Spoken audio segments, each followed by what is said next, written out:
Hello and welcome back to the Loyal Sons Show. That's at the Loyal Sons on all of your social medias. Follow us here, follow us there for Pitt sports content you will not want to miss. If you love Boozy Turner and hate fake punts, this is the place for you. The Loyal Sons Show, a safe, sunshiny place for your Pitt athletics fix. Today is Sunday, November the 23rd. The University of Pittsburgh Panthers walked into Bobby Dodd Stadium to play a ranked Georgia Tech and went belt to ass for some of the game. Pitt wins 42-28. And I think I speak for the Loyal Sons, Squid, David, and Dylan, when I say, feel pretty okay. Feel pretty good. Thank God that was a night game because that wore me out. If that was a nooner, I would have to go to bed afterwards. But yeah, I was the roller coaster. Thankfully, there were a lot of ups. We'll talk about that, but let's not let the bad couple moments overshadow how epic of a game that was. Like, let's not sleep on the fact that we just beat a 9-1 team. Yeah, I feel better than okay. I mean, they went in. This was a must-win game to keep the ACC championship hopes alive, and they walked into the number 16 team in the country, nationally televised game, ESPN, and just jumped on them from the opening kick.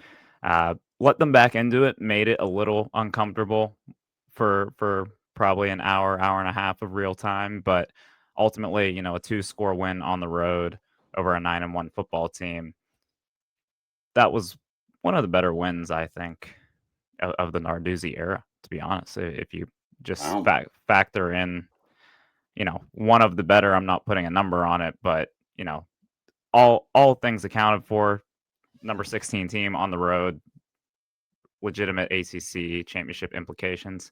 That's a big deal.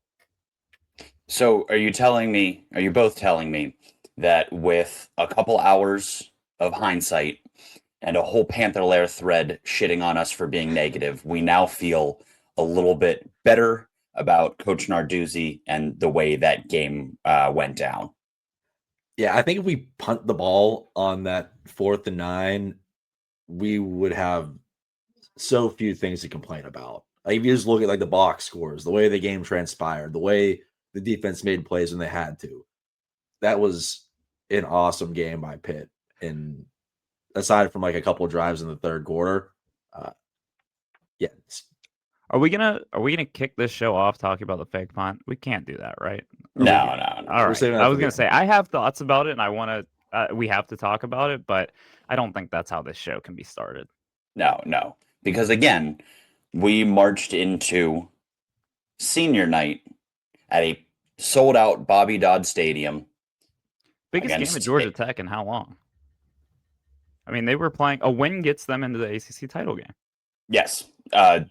This was, and I hate when people say this on Twitter, but this was their Super Bowl insofar as this was the biggest game the program has had since, you name it. I'm not a Georgia Tech historian. I know that all I know about Georgia Tech history is that they ran the triple option until hilariously recently, and are not a service academy. So I couldn't tell you what the next most important game in their history was. This was basically a win, and you're probably in the playoff game for them. Yeah, or at the very least, giving yourself a damn good chance against whoever you end up facing in the ACC title game. So yeah, pending how that Georgia game goes, or as far as playoff eligibility, but yeah. Right. So where do we start? Where do we start with this game? There's a couple heroes. I think Boozy Turner is hero number 1A in this game. I know where I want to start. There have been a couple times on the podcast. I don't know if the listeners pick up on this, but I do. It happened after the West Virginia game. It happened after the Notre Dame game. We come on, and David says, honestly, guys, we recorded on Sunday. I felt all right. And then come Thursday or Friday, I made terms with the fact that we're going to lose. Whatever happened between hitting end on the podcast and the game kicking off, morale went south and he was out. He thought we were going to lose. So last night, I got David on the record at the table at Arches. I'm like, David, how do you feel right now? And he said, I feel pretty good. I feel good. We're going to win. So at that moment, I was like, whoa, if you still feel good now, let's do this thing. And what do you know? We jumped on him. Well, thank you, Squid. Thank you for making me sound like I know what I'm talking about. I think I just saw what a lot of people who picked Pitt saw, and what ended up playing out yesterday, which was Georgia Tech does not have a strong defense. They were ill-equipped to stop the combination of Boozy Turner and Mason Heinschel, outside of some honestly pretty insane pass rush. And Pitt's defense was going to make enough stops for them to win the game. And that's exactly what we saw play out. Outside of, again, some extremely well-timed sacks, Pitt's offense did whatever they wanted. And I think the defense showed up at a lot of different key points. A big part of that, I mean, the key point was the beginning of the game. We just got done getting curb stomped by Notre Dame. You couldn't tell that by the way this team started against Georgia Tech, who has a very good offense. They're 8th in the country in yards per game, and they didn't score until the second quarter. And a big part of why I think Pitt had success is when you're up 3-4 scores on a team, they can't run the ball. That's what Georgia Tech does. They had to throw it, and I guess all they could do was throw swing passes and like screens, like the little play action pop passes. I thought they'd open up the playbook more, but maybe they can't. Yeah, that would appear to be the case. Haynes King was not a killer throwing downfield, nor do I think he has ever been. I mean, his bread and butter is those, exactly what you said, those passes at or around the line of scrimmage, which, to Georgia Tech's credit, they scheme up extremely well. And of course, those quarterback powers, quarterback counters, which again, to their credit, they do a very good job scheming up, because this was, and I actually didn't even know this going into the game, the number one offense in the country. And they did it off of quarterback runs and passes around the line of scrimmage. Yeah, I think fortunately for us, having one of the best linebacking groups in the country helps offset that a little bit. I mean, how many of those plays were just being blown up in the flats by Kyle Lewis or Rasheem Biles? Obviously, we'll get to it. Lovelace had the biggest play of the game. But yeah, looking at, I mean, I think the defense really came out and just kind of asserted their dominance over what you just said was the number one ranked offense in the country. So the Georgia Tech first quarter drives, they went 3 and out, 3 and out. They got 1 first down on their third possession, but then punted. Then the interception from Haynes King to Kavir Baines Marquez, and then 3 and out.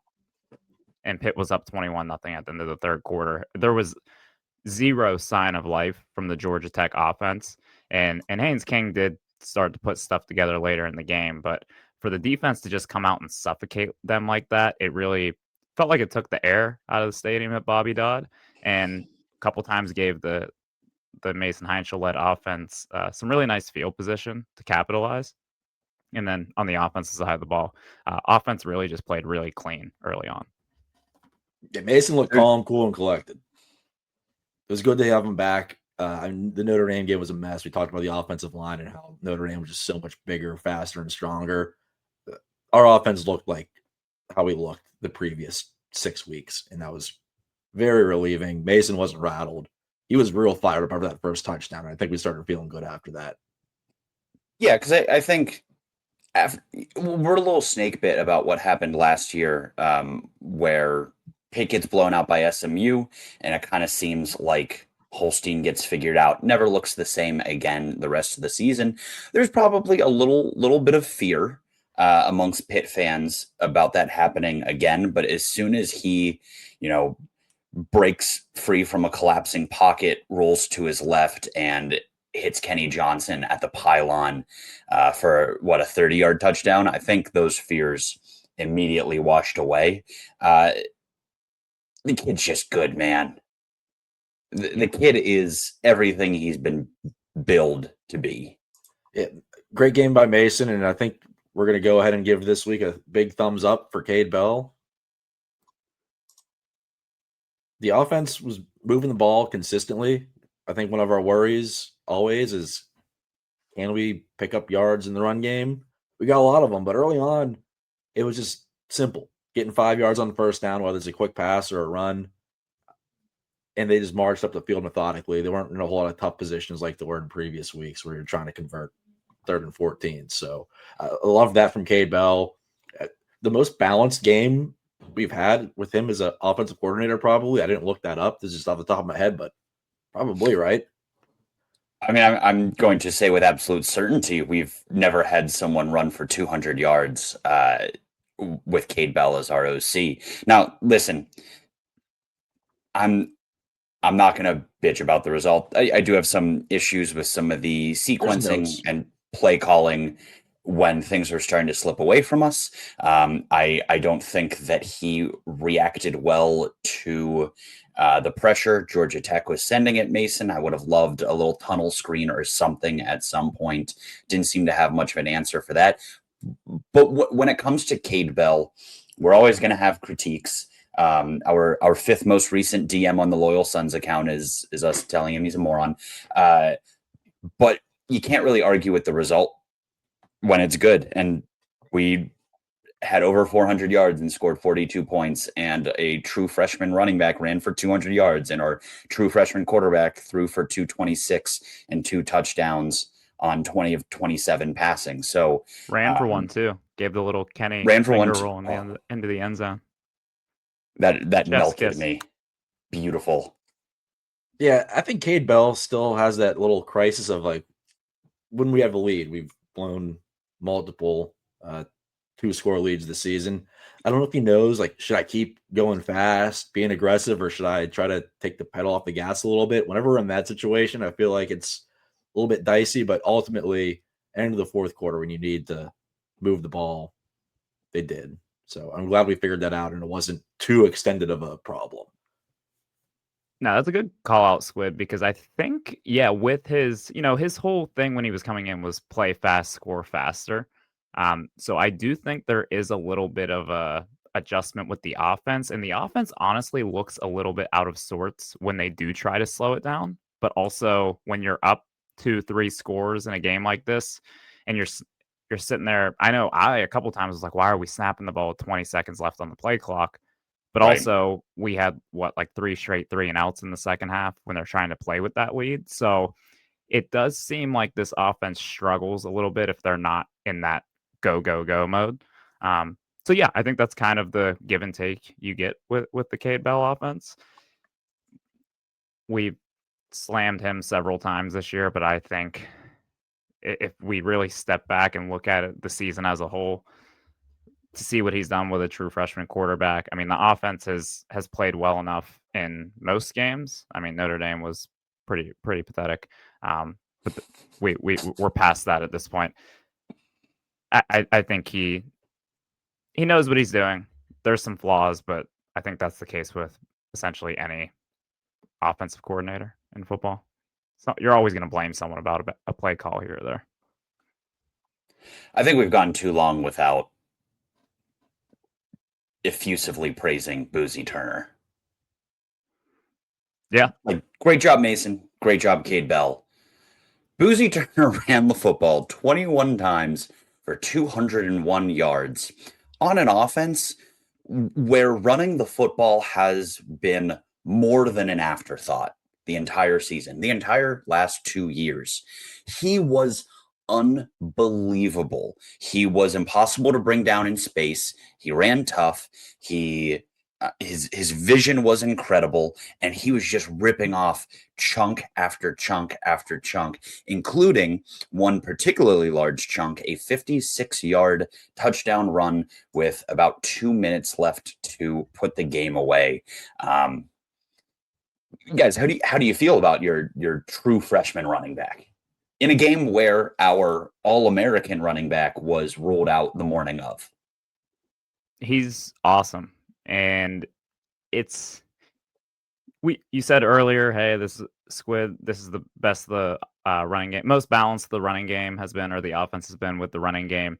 It helps when you have a running back who can make explosive plays like that. The offensive line doesn't need to create a massive hole. They just need to give him a little bit of room, and he has those afterburners. I mean, the 56-yard touchdown to ice the game, it was like, okay, there's speed, and then there's Boozy Turner speed. He's just moving at a different gear than everyone else on that field. And there were a few plays I thought that where he gets to the outside, like kind of hits a guy with a little stutter step, and then just kind of beats them to the edge. There was another swing pass where, hey, he's dead to rights 4 yards behind the line of scrimmage. Oh no, he makes the guy miss and falls forward for 3 yards. He's a legit playmaker. I think Desmond Reed, awesome. And David, you've kind of alluded to a couple times here that you think Boozy Turner is the best running back on the team. I don't completely disagree with you after last night's performance. I think what Desmond Reed provides in the passing game is very unique and probably isn't replicated by any other back in the country. But I think Boozy Turner is a legitimate star. We've seen the flashes.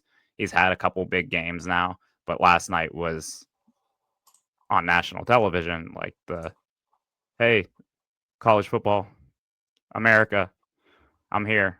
I'm the real deal.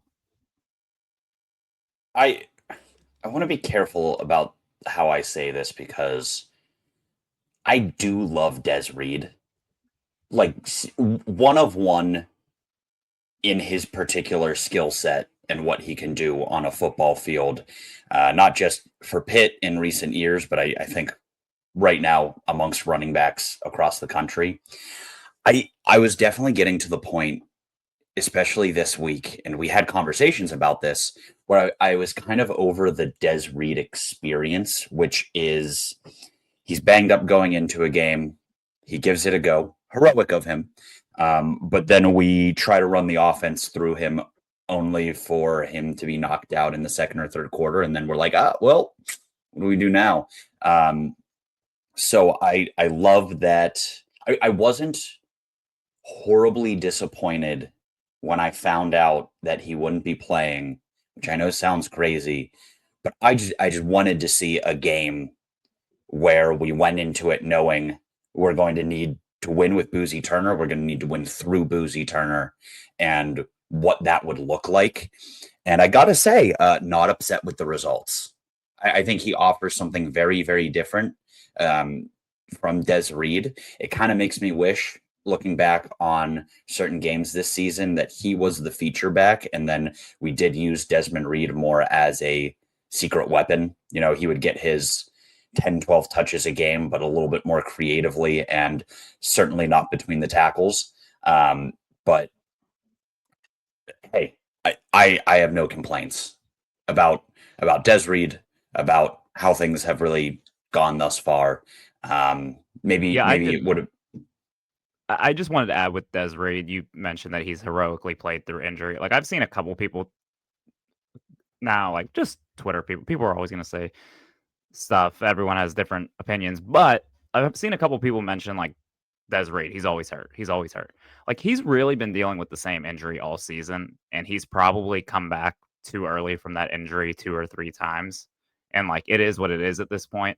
But I think it should not be held against him that he's been trying to like battle through this high ankle sprain or whatever it is, and he just so happens to keep getting rolled up on, getting hip dropped against Notre Dame. Like, it is what it is at this point, but he should be applauded for trying to go out and give it a go.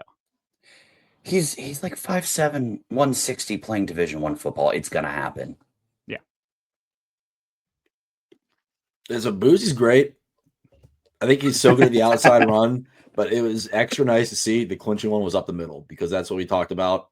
We have sucked trying to do all year, whether it was Des Reed, Boozy Turner. It seemed like the runs up the middle just go for nothing, and it's like we're doing it as like due diligence to keep the defense aware that, hey, maybe we'll run it up the middle. We're not fully going to the outside run. But yeah, it also leads to another dilemma. What do we think of the offensive line? Because on one hand, we rushed for 200 yards, and that last touchdown, like Ryan Baer mauled a guy. The whole defensive line made a huge play. That Crushed was him. the best they've looked on a play all year. I'm sure of it. Yeah, But Ryan Bear they absolutely still embarrassed a grown man allowed on that. a lot of sacks. I don't know what to think of the offensive line because we've been kind of grilling them all year. I know they've got Percy back, but they still had issues at times. Is it teams are just blitzing us a lot because we have a freshman quarterback and that's how they think they can beat us? Or is the offensive line decent? I don't know because it's week to week something different, I feel like. Yeah, so my takeaway from last night with the offensive line, I think they made a couple big plays, specifically that game-clinching touchdown, because they did give, like we said, you don't need to give Boozy Turner too much room, but they gave him enough room to spring him for a game-winning touchdown. And Narduzzi actually mentioned it in his presser that the O-line was a little pissed off after the previous possession where they threw the ball a couple times and the O-line wanted to run the ball to try to ice the game. So, I mean, kudos to those guys for stepping up and making it happen in the trenches. The 6 sacks, it's easy to pin that on the offensive line. I think there might be a little bit of growth that needs to happen with Mason in terms of identifying stuff pre-snap, being able to know where that pressure is coming from when it's coming. Because, if a defense is sending the six guys and you have 5 guys to block them, someone's going to come in free. They're not blameless at all, but overall, I thought the offensive line, that was one of their better performances of the season, despite the pressure on Mason. And I do think I want to see it be addressed in the offseason. I don't know if that's a coaching change. I don't know the X's and O's of offensive line play, or if it's just maybe adding some beef in the portal. But we need to protect Mason next season. So however that needs to happen. Before next season, next week. That's going to be a Next big week. test. We'll see if they're up to it next week. Yeah. I'm not going to pencil in. I love Boozy Turner. I'm not going to pencil in for 200 yards against the Miami defense. Would like to see I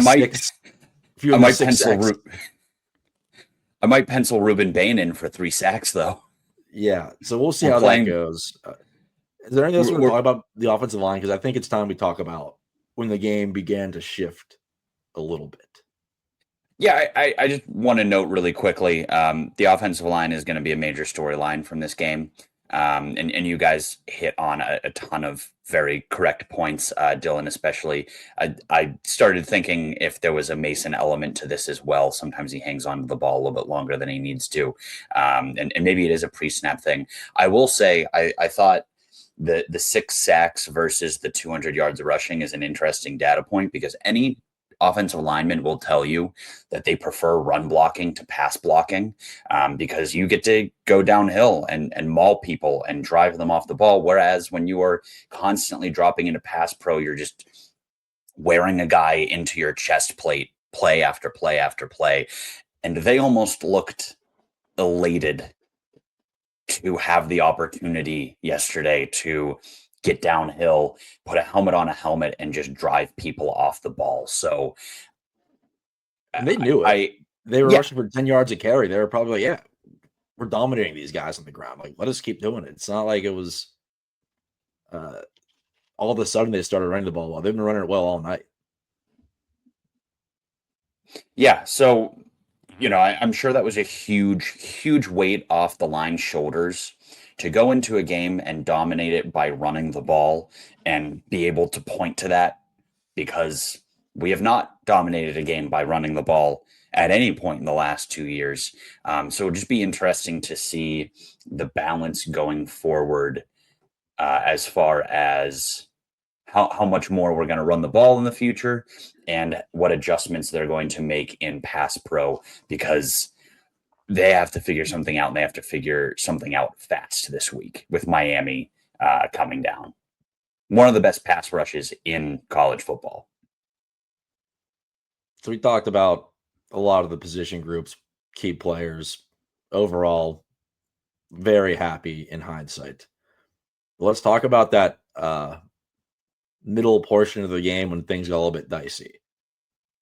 To start this, is there a fan base in the country that does the we're going to lose now, aren't we? More than Pitt fans. It was 28-7, and all of a sudden people were like, here comes Georgia Tech fire Georgia Tech money line. It's wheels are falling off. Yeah, no, we might be the most snake bit fan base in the country. Brookline Jesus was about to march a crew of people to the Birmingham Bridge at halftime because we gave up a couple scores late down at Archie's. Yeah, it felt like it though. It felt like the tides have turned. It started with. Do you guys remember the first play that kind of spurred that run? Or maybe I'm the only one who thinks this Please was the share. play. Yeah. So Pitt gets a stop on third down. Defense is flying around, locked in. Kyle Lewis talking his stuff, and then Rasheem Biles comes over the Georgia Tech sidelines and must have said something egregious because it didn't look like he did any specific gesture or anything that would have warranted a 15-yard penalty, but the ref came over and immediately pulled the flag out of the pocket and tossed it in the air. Rasheem Biles got hit with a 15-yard unsportsmanlike. It would have been 4th and I believe 3 for Georgia Tech. Instead, they get a first down, and then after that, they went and scored their first touchdown of the game. So it was like, well, there's the one play where you let them back into it. And obviously, they scored another touchdown before half. So yeah, it was an unsportsmanlike play, and even that, I was like, those are the type of plays where you kind of just let a team back into it. When you have them dead to rights, you're dominating them left and right. Instead, you give them a free first down. So when were we actually getting nervous? Because I think whenever it was 28-7, we're like, might not be a cakewalk, but at what point did you guys think this might get weird? Because I think the point with me was whenever our backup kicker, who was wearing a cast, missed 2 relatively easy field goals before the end of the half. I knew we were getting the ball back, but I was like, damn, 17 sounds a lot better than 14.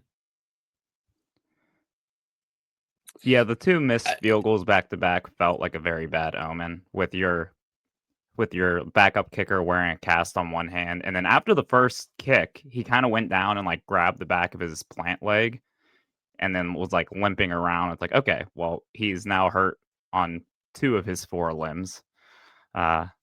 So yeah, that felt like a bad omen. It felt like it could come back to haunt us. I think I was there when we let Georgia Tech sneak in a second touchdown before the half. Started getting a little bit nervous, but no, Dylan, you're exactly correct. Special teams was such a mess from halfway through the second quarter to the end of the game, and it feels like it was a huge contributor to how we got to the point we got to. But the vibes were pretty low for a 14-point lead at halftime against a ranked opponent in a must-win game. It was very interesting. And Squid, you're exactly correct. It's because we are Pitt fans. Yeah, it was, on one hand, we missed the field goal, but it was a beautiful 1-minute drive by Mason to get us down there to field goal range. Then we knew we were getting the ball back, but couldn't quite pull away. And I know we talked about special teams. I think there was a punt where Junko, I think he kicked it maybe 28 yards. And then on top of that, there was a face mask penalty on Pitt. Yep. And they were just doing their same offense, like the QB powers and all that, but they were getting more chunk plays. And I'm like, man, just hold them to like a 10-play drive, then they can score. It was way too easy. They were marching on our defense. So it all peaked. 3rd and goal. James Harrison Braylon Lovelace makes a huge play to put us at ease for at least a few more moments. Yeah, that was, Boozy Turner's game-winning touchdown. Arguably, the Braylon Lovelace play was the biggest play of the game. Because if they go in there and make it 28-21, they have all the momentum in the world. They've been kind of just shoving the ball down our throats for the last few possessions. That was great call by Randy Bates, great execution, great play by Braylon Lovelace to go 100 yards. He's dropped a couple this year. Yeah. Former high school running back, ran for, I want to say, like over 5,000 yards at Leechburg.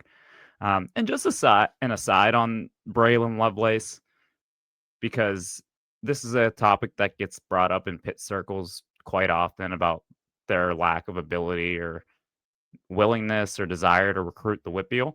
But when we go and get a kid from Leechburg, Pennsylvania, and bring him to Pitt, and he becomes a 4-year contributor, and probably, I don't have a list of Whitfield football players who are currently playing Division I football, but there's probably not 5 of them playing better football than Braylon Lovelace or Curtis Brookins for that matter. So next time that, some kid from Pine Richland commits elsewhere, let's just remember that we have guys like that Narduzzi's putting to work. But anyway, Braylon Lovelace, massive play in that point in the game. And I do think if they score a touchdown there at Georgia Tech, they probably just run away with that one. Because our offense didn't show much signs of life again until Boozy Turner ripped off the game-winning touchdown. Yeah, don't show me the statistical splits by half for this one. I don't want to see them. I know at one point, I forget when it was exactly, it showed that Pitt had 27 yards total in the second half. Just said. And Georgia Tech had like 180 or something ridiculous. You're welcome. Thanks, Squid. No, we were definitely getting to full-blown panic mode, but when I woke up this morning, I immediately jumped back into the box score. After Pitt went up 14-0, their ESPN win probability never went below 77%, even when Georgia Tech was driving to make it a 1-score game, even when they did make it a 1-score game. At no point was it actually real world, not just in our heads, in the real world, likely or probable that GT was going to win this game. It was a 1-score game for 2 minutes. It isn't that crazy? Did it not feel like wall-to-wall stress for multiple hours? It was a 1-score game for 2 minutes, and then Pitt woke up a little bit and put it away. So maybe it's a bit of a detriment that Pitt fans are mentally the way that we are, because reality might not agree with what's going on in our brains. While I hear what you're saying with the probability and the computers, and they're smarter than us, we were down to a 3rd and 4 with 3.5 minutes left. That was in my notes. I have 3 notes. That was one of the notes. Yeah. We were down to a 3rd and 4 where if we don't get the first down, we're punting it back to Georgia Tech up 7 with 3 minutes on the clock. So 77%, 70%, whatever you said, I ain't buying it. The computers love Mason. They do. They must. Yeah. And obviously Mason did convert Blue Hicks for 13 yards. And then the next play was the game. So we'll take that. The other point of the game where it felt like this was going to slip away was...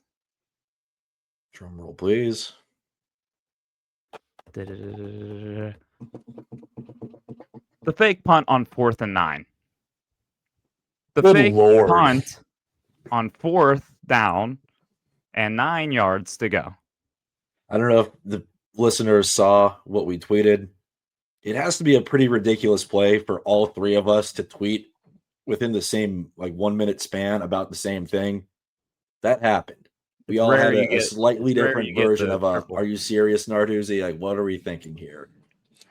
The famous loyal son triple decker. It only happens on special occasions. Here, I think since we've mentioned it, we have to read each tweet. So these were all tweeted within 30 seconds of each other. Good coordination on our part. First one. I mean, that's the definition of letting a team back in the game. Kick it through the end zone and make them go 80 yards. Next one. We deserve to lose after that play call. Next one. That was simply a fireable play call. Now, if you want to play a fun little game of who tweeted what, we'll give you about 10 seconds here. You can click pause and think about who said what. Mentioning in the meantime that our buddy Tyler did go 3 for 3 this morning, so the standard has been set. I mean, that's the definition of letting a team back in the game, kick it through the end zone, and make them go 80 yards. If you guessed squid, you would be correct. We deserve to lose after that play call. If you guessed Dylan, you would be correct. And the last one, that was simply a fireable play call. If you guessed David, you would be correct. If you got all three right, let us know. We'll give you some loyal Suns points. All three slightly different takes. All three very applicable and accurate. I don't think anyone would disagree with any of those. Yeah. So now that we've got that out of the way, what was your guys' reaction immediately upon that play? What, maybe verbally, what did you say? Physically, what did your body do? I'm not going to share what I said on a podcast that my parents listened to, but my initial reaction was that had to be a broken play, right? That had to have been a mistake. There's no way we ran a 4th and 9 fake punt from our end of the field up 2 scores in the waning minutes of the fourth quarter. And there's no way we ran a run. We ran it. He had to make it 9 yards. It was like get 12 the first down from where he fielded the ball on the short side of the field. Yeah, he lost 3 yards. So they were at the Pitt 41, lost the 3 yards to give Georgia Tech the ball at the 38-yard line. That my reaction was, I just said, what the F are we doing?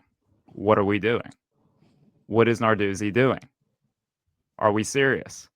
And my wife, she had her commentary of that. She was like, she saw the replay and she's like, oh, I was really proud of him today. He was doing really good, referring to Narduzzi, and then went back to scrolling on her phone.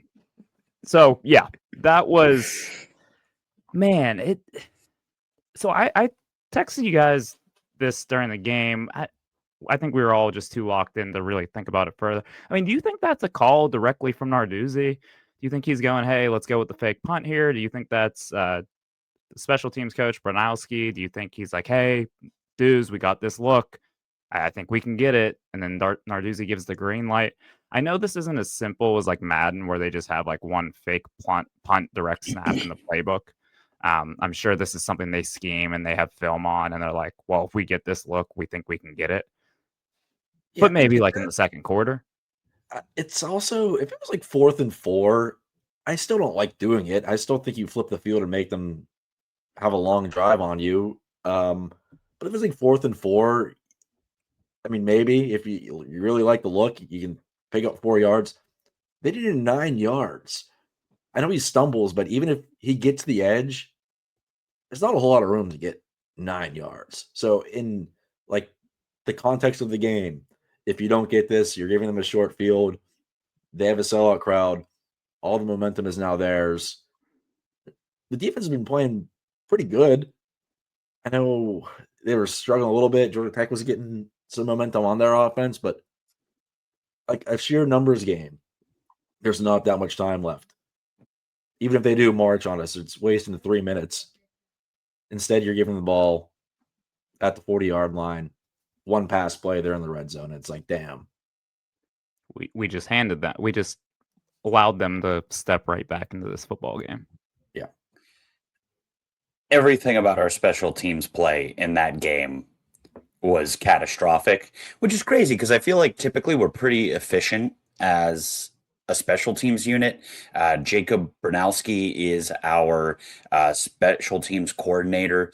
He came from Miami of Ohio, where he was regarded as one of the best special teams coaches in the country, made Miami of Ohio a juggernaut in those types of things. But missed field goals, horrible punts. How many kickoffs went out of bounds? At least 2 that I can specifically remember. And then, of course, that fake punt. Hopefully that's just them getting everything out all at once. Because that was as bad a performance by that third of the football team as I've ever seen. So with the fake punt, and I'm not defending the play call. I'm not defending the play call. I am not defending it. From a coach's perspective, if you're Narduzzi, I think I can almost talk myself into why he thought that was a viable option at that point So in you're the game. defending it. No. Narduzzi apologist. Yeah, I'm a Narduzzi apologist. So to that point in the game, to that point in the second half, the offense had not shown any signs of life. And it felt like, and I think as fans, what we were kind of hoping they would do was, all right, every time we get the ball, we're going to try to chew as much clock as we can and then punt it away and then hope that Georgia Tech takes a little bit of time to get back down the field. Maybe from Narduzzi's perspective, he was saying, I don't like how this is going. We just keep punting them the ball and they keep going down and scoring. And there's 7 minutes left in the game. I don't know if we can stop them twice. I don't think that's Narduzzi's thought process as a defensive coach, but it did kind of feel like we had gotten to the point where we were just playing backs against the wall, trying to prevent, like, let's try to let the clock run out. And so it's kind of the classic case of playing not to lose versus playing to win. And from that side of it, I can almost respect it, but also it just blew up in our face so quickly that it was indefensible. And if Pitt loses that game, we're probably sitting here. This podcast is probably a discussion about how we should fire Narduzzi because he called a fake punt on 4th and 9. But since they won the game, it's all good. That's all logical, Dylan. My rebuttal would be, if you're going to go for a fake punt, why don't you dress up Eli Holstein in a different number jersey and have him try to throw a pass there?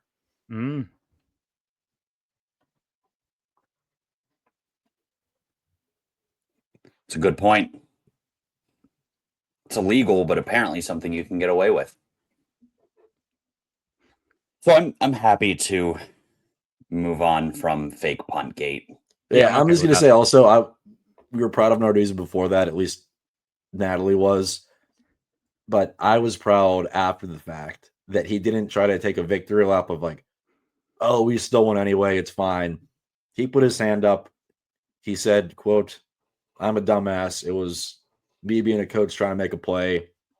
Whether it was him or him taking the fall for the special teams coach, I was like, you know what, dudes, at least you can own it. Yeah, he gave the best. We're all saying, what is his response going to be in the press conference? And he could not have given a better response. He just said, yeah, I'm a dumbass. So we forgive you for now, dudes. For now. You're on thin ice. But the good news is we don't have to talk about the fake punt anymore because Pitt won by 2 scores on the road against the number 16 team in the country. And they are playing meaningful football in the last week of the regular season. Mm-hmm. They have a legitimate chance to play in the ACC title game with 1 game left in the regular season. They need some help, but it's very much in front of them. So with that, let's just close the book on Georgia Tech. We won. Great win. Boom. Moving on to Miami. Last week of the season. And there's a lot riding on this last week of the season. David, can you give Panther Nation a little bit of a look at what it'll take for the Panthers to end up in Charlotte? Yeah, absolutely. So at noon on Saturday, Pitt needs to take care of business at home against the Miami Hurricanes. Noon doozy. Noon doozy. If Pitt can beat Miami, then at 3:30, they will need Virginia Tech to take. Do I have that time right? Virginia Tech and Virginia are at 7, and then SMU and Cal are at 8. So those games will be pretty much played simultaneously. Oh, Jesus. All right. Well, then simultaneously, they will need either Virginia Tech or Cal to be heroes versus, respectively, Virginia and SMU. Crazy stuff happens all the time in the ACC, especially in rivalry games. Virginia Tech would love nothing more in their coach firing season, their lame duck period of their coach firing season, to ruin their biggest rival's dream season. So anything is possible, but we're still fighting an uphill battle on this one. Cal got blown out this week while SMU looked To a lot Stanford. more to Stanford, while SMU looked a lot more like last year's SMU than this year's SMU in their drubbing of Louisville. So, again, we are just hoping for some coastal chaos. Anything can happen. The odds are stacked against us, but again, it is week 12, and Pitt is playing with the playoffs on the line. And honestly, I will take that a million times out of a million. Yeah, and it kind of sucks because Pitt could go in and win and have a one-loss ACC season and miss out on the championship game to two other one-loss teams that they did not get to play against. So I think this is where we just take a shot at conference expansion in general. Conferences are too big. If the conferences are going to be this big, you need to have divisions because, I mean, realistically, the probably most likely scenario is that, well, I guess I shouldn't say the most likely. If Pitt wins Saturday, the most likely scenario is they miss the ACC title game with one conference loss. Yeah, Virginia and SMU are both 10-point favorites in their games. Right. You can say it's a rivalry game, end of the year, coastal chaos. More than likely, both of those teams will take care of business. And UVA will be in the ACC championship game despite not playing any of the top 4 teams in the ACC and despite losing to NC State in a game that was not a conference game. SMU hasn't had the hardest path of all time either. Preseason looked like it might be, but now that Clemson's a total dud. They at least had to beat Miami, and that's more than what you can say about Virginia, who's had, before the season, people circled Virginia as a playoff dark horse, not because they knew anything about their team. They're like, yeah, transfer quarterback, he might be nice. They got some portal guys with them, but because their schedule was so favorable. They dodged the big boys, and as long as they don't choke, here they are, and it happened. So if we're looking at betting lines, we saw Virginia and SMU are both 10-point favorites. Miami's only a 7-point favorite. So Vegas thinks the most likely outcome for an upset is the Pitt Panthers. So we've seen that first domino to fall, and then the pressure's on the other two teams to take care of business. What a Saturday for the ages it would be if the stars align for us. Hey, the Panthers have to take care of business first. Get to 9-3, give yourself a chance, and then we root like hell at night. Let's get some quick predictions for this Miami game. I'll start us here. I'll be honest. I think Miami's a lot better than us talent-wise. Yeah. I do think the 7-point spread feels right. I think like a 27-20 Miami feels right. But forget that, man. I'm not doing that before the last regular season game of the season. You done. All right, Pitt 34, Miami 28. Pick off Carson Beck like 3 times. Send him back to enjoy his NIL money. Knock him out of the playoff race. I've seen a freshman quarterback beat the Canes to take away their playoff hopes before. Yeah, stat of the day. I know everyone loves to say, "Oh, Miami's coming north late in the season. They don't like the cold weather." Well, they're 7-1 in program history at Acrisure Stadium / Heinz Field. That one loss to Kenny Pickett, though, freshman quarterback, last week of the season. There's a lot of similarities. I'll put my hand up. Ruben Bain scares the hell out of me. Yep. Malachi Tony's a problem. Carson Beck could just have like a very solid game. He doesn't have to be Superman to win this game. He just got to protect the ball, probably. But this defense, they have some juice after what happened last week. We knocked Haynes King on his ass a few times. We picked him off. We played lights out for the first half of that football game. The offense, they got a taste of success again. They're going to be ready. This is an ACC game. This is a must-win game. Panthers are going to win 31-24.